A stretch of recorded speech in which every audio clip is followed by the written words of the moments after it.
जात गणनेवरून राष्ट्रीय स्वयंसेवक संघानं भूमिका स्पष्ट करत मागास घटकांच्या विकासासाठी जात गणनेचा वापर व्हावा अशी भूमिका मांडली आहे। 2 दिवसांपूर्वी संघाच्या विदर्भ प्रचारकांनी जात गणनेला विरोध केला होता।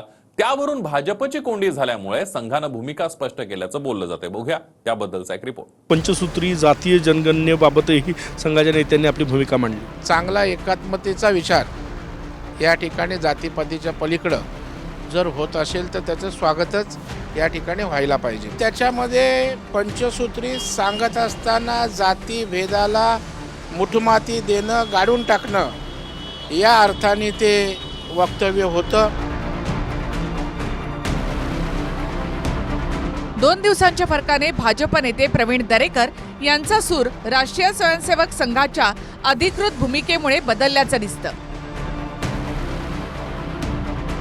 2 दिवसांपूर्वी सामाजिक समरसता टिकावी म्हणून जातनिहाय जनगणनेला आपला विरोध असल्याची भूमिका संघाचे विदर्भ विभागाचे प्रचारक श्रीधर गाडगे यांनी मांडली होती।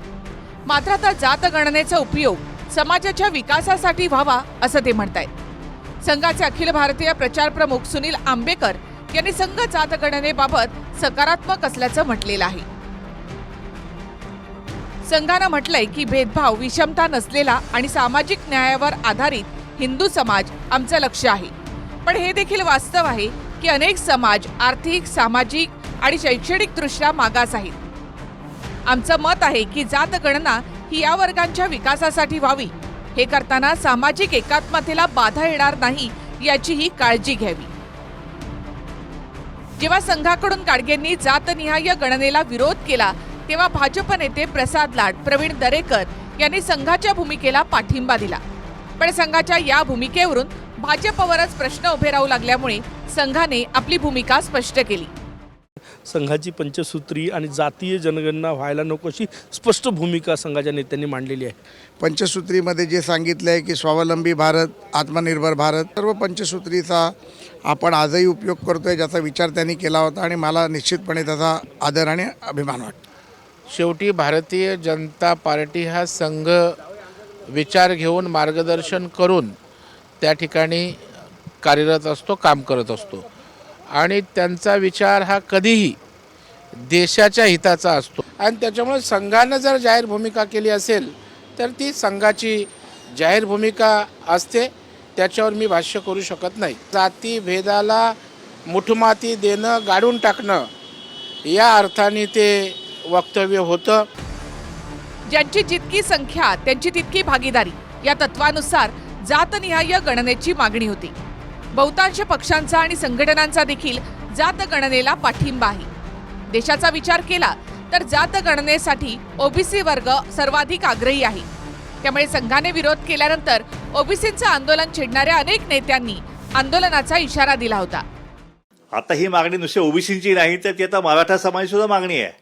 मग आता घोडं कुठं आणलं आम्हाला कळत नाही। ताबडतोब हा विषय जो आहे त्याने मार्गी लावा, न पेक्षा आम्हाला याविषयी तीव्र आंदोलन जे आहे ते महाराष्ट्रामध्ये आम्हाला छेडावं लागेल। सर्वाधिक ओबीसी मतदार भाजप सोबत असल्याचे दावे केले जातात। त्यावरूनच छगन भुजबळ यांनी ओबीसींच्या सभेमधून भाजपला सवाल केले होते। त्यामुळे संघानं आपली भूमिका स्पष्ट केल्याचं बोललं जाते। आमचे संजय कुटे म्हणाले, खरंय भारतीय जनता पक्षाचा डीएनए ओबीसी आहे। भारतीय जनता पक्ष हा ओबीसींचा पक्ष आहे। ओबीसींच्या भरोशावर मोठा झालेला पक्ष आहे। संख्येने छोटा असलेला मायक्रो ओबीसी समाज, वंचित ओबीसी समाज, या ठिकाणी 12 बलुतेदार हे सगळे भारतीय जनता पक्षाचे मतदार आहेत। सांगा तुमच्या नेत्यांना, कारण आज जे बोललं जातं की 60% ओबीसी हे बीजेपीला मतदान करतात, बरोबर आहे? पण उद्या तुमच्या डोळ्यात देखत आमचा आरक्षणाचा बट्ट्याबोळ होणार असेल तर हे 60% काय करतील? दरम्यान जातनिहाय गणनेबद्दल संघाने आपली भूमिका स्पष्ट केली। मात्र भाजप नेत्यांच्या विधानांमध्ये मतभेद दिसतात। मार्च महिन्यामध्ये जातनिहाय गणना करणारं बिहार एकमेव राज्य आहे। त्याचा अभ्यास करून महाराष्ट्रामध्ये सुद्धा त्याचा विचार करू असं फडणवीसांनी म्हटलं होतं। मात्र आता बिहारमध्ये जातगणनाच झालेली नसून ती सोशो इकॉनॉमिक कास्ट सेन्सस असल्याचं भाजपचे मुनगंटीवार म्हणतात. बिहार जातनिहाय जनगणना एकच राज्य आहे जे करत आहे आता, बाकी कुठलंच राज्य करत नाही आहे देशातलं. बिहारचा जो काही एक्सपिरियन्स आहे हा आपण एकदा बघितला पाहिजे. त्यामुळे एक समिती आम्ही त्या ठिकाणी पाठवू अधिकाऱ्यांची, की त्यांनी कशा प्रकारे केला आणि तो योग्य झाला का, नेमकं त्यांनी काय केलेलं आहे, ते किती यशस्वी झालाय, या दोन गोष्टी पडताळून पाहिजे. ते मॉडेल यशस्वी असेल तर ते आपण स्वीकारू, ते नसेल तर काय शॉर्टकमिंग्स आहेत याचा आपण विचार करू आणि त्यानंतरच अंतिम निर्णय त्या संदर्भातला घेऊ. बिहार सरकारने जे त्यांच्या राज्यातलं ओबीसी आणि इतर जातीचं ज्या पद्धतीने सर्वेक्षण केलं त्या पद्धतीचं सर्वेक्षण महाराष्ट्रातही व्हावं. बिहारमध्ये सुद्धा सोशो इकॉनॉमिक कास्ट सेन्सस झाली आहे, जातीय जनगणना तिथेही झाली नाही आहे. आणि देवेंद्रजींनी अतिशय स्पष्ट शब्दात सांगितलं आहे की बिहारमध्ये जे सोशो इकॉनॉमिक कास्ट सेन्सस झालं त्याच्या यशाचा विचार केल्यानंतर महाराष्ट्रात आपणही करू. मग याच्यामध्ये एवढी स्पष्टता असताना, कारण नसताना अशा विषयाला वाढवून मतं घेण्याचा जो विचार आहे तो योग्य नाही. Bureau report TV9 Marathi.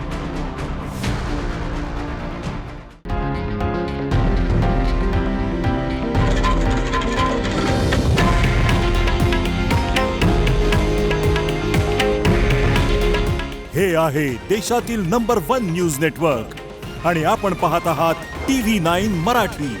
काळजी तुमची, हित महाराष्ट्राचं.